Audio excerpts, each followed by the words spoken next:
Trump just chose Pete Hegseth as his Secretary of Defense. Serious? Yeah. Oh my God, you're serious? Yes. Yo, check this out. We're watching history here, but not the good kind. Trump just picked a Fox News host who literally threw an axe at a person on live TV to run the Pentagon. Hell no. Think about this.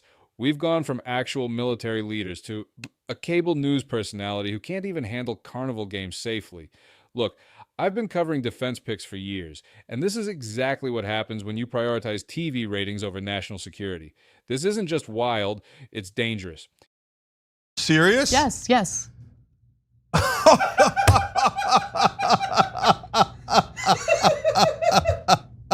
That is unbelievable. Is this the fall of the American empire? So is the head of Health and Human Services going to be Keith Ablow? Remember the... Don't give him any ideas, Jake. He used to be the lead doctor. He was for Fox News. He was on their medical A team, and then later it turned out he had women tied up in a basement. I'm gonna go ahead and read their announcement verbatim, okay? So this is from Trump Vance. Statement from President Donald J. Trump. I am honored to announce that I have nominated Pete Hegseth to serve in my cabinet as the Secretary of Defense. Pete has spent his entire life as a warrior for the troops and for the country. Pete is tough, smart, and a true believer in America first. Is he?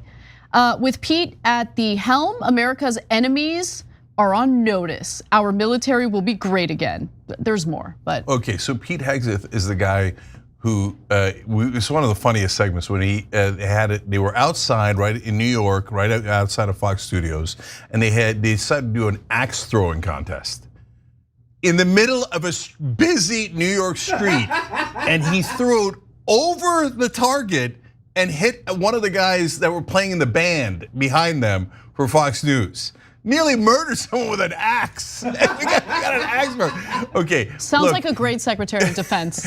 But look, guys, I mean, look, I got, now because we're the first show in America, I have a little bit of mixed feelings about it. Do you? Okay, here's why. Look, first of all. Because you're hoping that you as a media figure might be tapped for an. Hold on, I'm getting to that. No, not me, not me. Hold on. No, listen to my point. So, look, guys. Pete Hegseth, we'll look into his track record. I can't believe it. It just happened while we were live. And so my guess is we'll find out that he said things just like Marco Rubio and Mike Waltz, and who's the National Security Advisor, Secretary of State for Rubio, and Elise Stefanik, and that he is a huge advocate of Israel being able to start more wars and us paying for them. That's my guess. We'll find out, okay? My guess is he's a huge war hawk.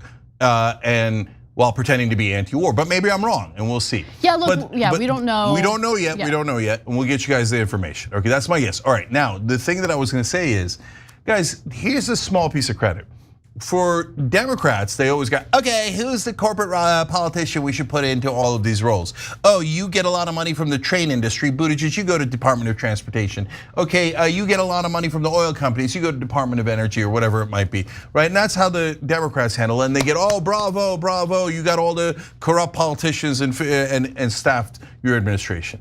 Here, he's going off the board, obviously, picking Pete Hegseth, way off the board, right? Or off that target with the axe flying above it, okay?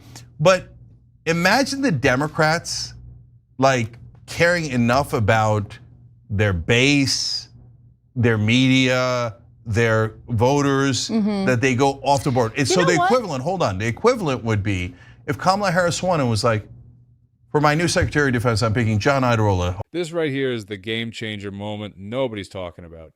When Cenk compares this to Kamala picking a TYT host, he accidentally exposes the whole game. Think about it. We've had qualified defense secretaries for decades. How many wars did they get us into? How many trillions wasted? Come on. The real story isn't that Hegseth threw an axe.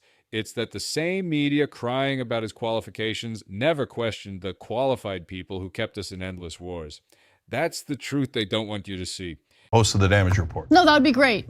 That'd be great. So look, It'd be great because John would do anything and everything possible to not go to war, right? Yeah, you want an anti-war Secretary of State, Big John eye roll. Okay, but look, I want to be fair to Hegseth. I don't know much about him, so while it's an out of left field pick, I'm reading stuff about him. He's a decorated Army combat vet. Here's what's fascinating. TYT actually tries to give Hegseth some credit for his military service, but watch what happens next. Even Cenk, who's usually ready to blast Trump picks, is like, let's pause. You know why? Because they're catching on to the bigger pattern here. Trump's not picking establishment war hawks anymore. He's going full populist. Remember when he picked Jared Kushner for Middle East peace? Same energy. This is exactly why the military-industrial complex is freaking out right now. They can't control someone who doesn't play by their rules. You feel me?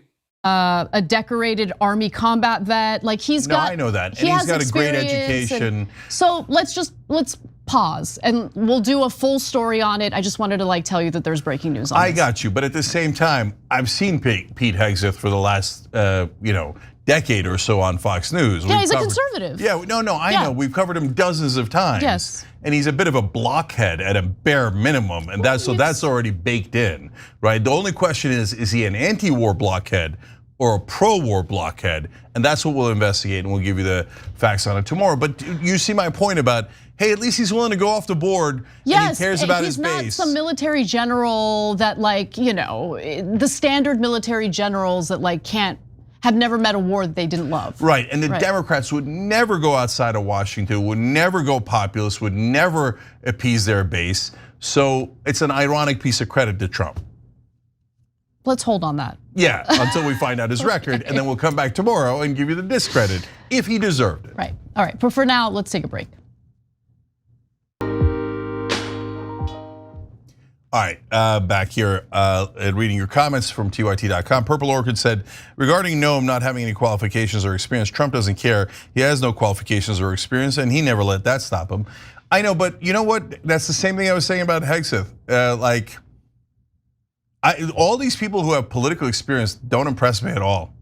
So I actually viewed it as a negative, to be honest, than a positive. Somebody, Republican or Democrat, says, oh, this person spent the last 30 years in Washington. I think, oh, no, please no. Kasich says, Cenk and Anna, I honestly have lost all hope. The oligarchs and the nationalist American Taliban have all our politicians in their pockets. Our government of all branches are just puppets. I don't see their stronghold loosening anytime soon. See, that's the only part that I disagree with is the last sentence, because I do see it loosening. I see a populist movement that is beginning to challenge the orthodoxy that I've lived under my whole life in American media, and American media has done nothing but wall-to-wall propaganda, and that the wall of propaganda is breaking, and it's breaking significantly. I know a lot of you guys are not seeing it, but it's our job to see these things first. That's why we catch so much grief when we say things ahead of time. We're kind of like Bruno.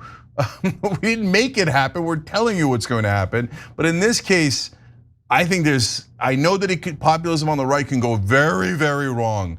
We're not letting our guard down for 1 second, okay? But I think a lot of people are missing the upsides of the populism, because I know the devil we had with the establishment, and that was never gonna get better, and that was the hopelessness that you're feeling. So let's see what happens in 2028. And the establishment Democrats lost very badly this time around. So they're as wounded as they can be. They'll regroup, they'll get another $1 billion, etc. But we're gonna regroup too. Just sign the populist plank on tyt.com/. Actually, you can just go to the homepage, tyt.com, and let's build up our army, political army. Look, here's what's crystal clear after watching this. The establishment isn't mad because Hegseth threw an axe. They're mad because he might throw out their whole playbook. And you know what? Maybe that's not the worst thing. If this video made you think, damn, he's spitting facts, smash that subscribe button, because we're gonna keep exposing these games. No filter, no BS, just real talk. Drop your thoughts below, especially if you caught that hilarious moment when they accidentally endorsed populism. Peace out.